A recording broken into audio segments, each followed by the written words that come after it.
আর আওয়ামী লীগ ছাড়া যদি নির্বাচন দেয় মানুষ এটা বয়কট করবে, মানুষ ভোট কেন্দ্রে যাবে না। আমরা সাধারণ মানুষ যা মনে করি, দেখেন বর্তমান যে দেশের মধ্যে নৈরাজ্য সৃষ্টি হয়েছে, আওয়ামী লীগ ছাড়া যে সুষ্ঠু নির্বাচন হবে না এটা আমরা সাধারণ মানুষ জানি। তার কারণ বর্তমান মনে করেন এই ইনু সরকারের কালানে বা এই উপদেষ্টাগর কালানে কোনো সুষ্ঠু নির্বাচন হবে না, আমরা সাধারণ মানুষ যা মনে করি। আর আওয়ামী লীগ ছাড়া যদি নির্বাচন দেয় মানুষ এটা বয়কট করবে, মানুষ ভোট কেন্দ্রে যাবে না। আমরা সাধারণ মানুষ যা মনে করি, তার কারণ মনে করেন বর্তমান এই যে যারা মনে করেন স্বৈরাচারের দুর্নাম করবে নেকছে বা স্বৈরাচার ডাকবে নেকছে বা নতুন স্বাধীন করবে নেকছে, আমরা সাধারণ মানুষ এটাই জানি।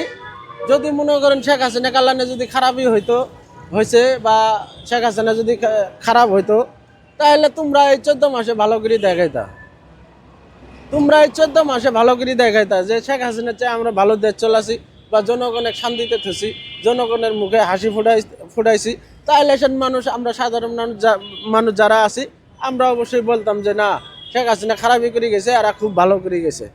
তো আমরা এখন দেখবেন আছি বর্তমান নৈরাজ্য বাংলাদেশ হয়ে গেছে, সন্ত্রাসী কায়েমের বাংলাদেশ হয়ে গেছে, চাঁদাবাজি নামে পরিচিত হয়ে গেছে বাংলাদেশ। আজকে আমরা এটাই দেখতেছি। বর্তমান মনে করেন একটা ব্যক্তি বলতে পারবো না যে কেউ শান্তিতে আছে, একটা ব্যক্তি। তাহলে মনে করেন এই অবস্থা যদি মনে করেন দেশ চলে, তাও তাহলে কি আপনারা সাংবাদিক মানুষ যারা আছেন